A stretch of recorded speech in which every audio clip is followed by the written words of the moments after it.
All right, have you guys ever wondered if there was a better alternative to a generator? If you're in a situation where there needs to be power and you don't have the correct amount of power on indoors, or maybe noise is an issue, because a lot of generators, they generate a lot of different noises that literally can interrupt everything that you're doing. We have purchased an Ecoflow, and this is a battery powered generator by Ecoflow. Now, this is the Ecoflow Pro 2. They now have the 3 out, which has more capacity and will do a little more. I will tell you that these things are running a couple thousand. So when you compare the price to a generator, it's literally a lot. But the difference is you don't have to worry about it breaking down as far as oil or gas or any of those things that would run out. You don't have to worry about any of those kind of things. All you do is recharge it. It takes probably an hour or two to charge it all the way up to full just by plugging it into a regular outlet. It has four plugs, 2 different 20 amp circuits. It says 4 plugs, 2 different 20 amp circuits, and then a 30 amp max circuit as well. It has some other different ones as well, and you can also charge this with solar, so that may be an option as well, especially if you're out there. But what I wanted to see is, we have one of our blowers here. Now this is a 1 horsepower, and of mine that we tested, it shows that it's pulling the least amount of watts. So what I wanted to do was kind of look in here and see how long you could run this, and if it was even feasible for you to run this for a length of an event or something like that. The Ecoflow has the ability to be expanded with extra battery packs, and I do have an extra battery pack which would double its capacity. So if we needed to double the capacity, we could. But again, you start talking about a lot of things as far as expense that some people may not want to get into. So the question is the Ecoflow or any of the battery powered generators, are they viable to be used in the inflatable business? And what we're going to do is we'll check it out and see.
The Ecoflow Delta Pro has about 3.6 kilowatt hours of power. So what this means is that you have 3.6 thousand watt hours.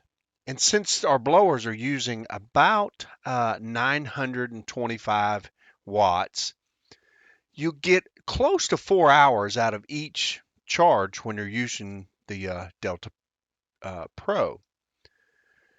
Now, the recycling capacity of the Delta Pro for recharging it is well over 3,000 cycles. So you can use this thing over and over and over again up to 10 years, just recharging it and using it.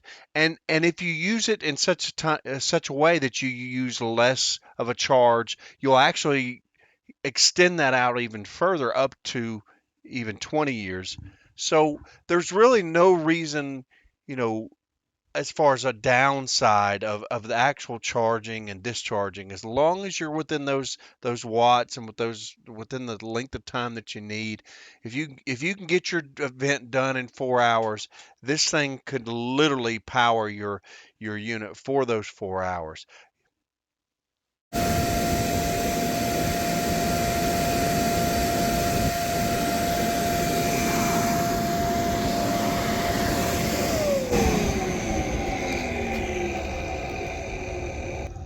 Okay, so just running it for a little bit and checking it out. It looks like, and you saw on the front panel there, it will give you 4 hours running that single blower.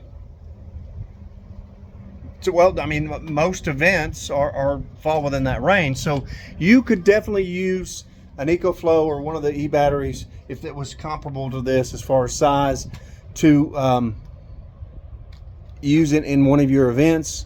The good thing about this as well is that you can plug it in and use power through the Ecoflow as well as the battery power. So what it will do is it will push the power through that it needs to push through, and it'll also give you enough battery power as well that you could run probably a couple of different blowers off of one plug. So you're not pulling, so much amps off of the plug that it's going to trip a blower. If you have two blowers that you're going on one circuit, you put this in the middle of it, and what it does is it pulls the battery power and then uses the power to charge the battery behind it. So it'll give you that extra time for your event, and will also be able to sustain your units during the event. So all in all, the Ecoflow would definitely be an excellent use for it. Again, they have more models out. Again, it's pricey. It's not something that obviously you can get a generator that's going to give you enough wattage for $400 or $500 that would do the same thing. But again, there's no sound coming out of that at all. All the sound is from the blower, and that is a huge plus. Also, no CO2, no dangerous gases, nothing like that could cause issues, while indoors or under a tent, or however you want to use it. So yeah, definitely consider adding that to your arsenal, in order to make sure that you're able to do what you need to do. So yeah, thanks.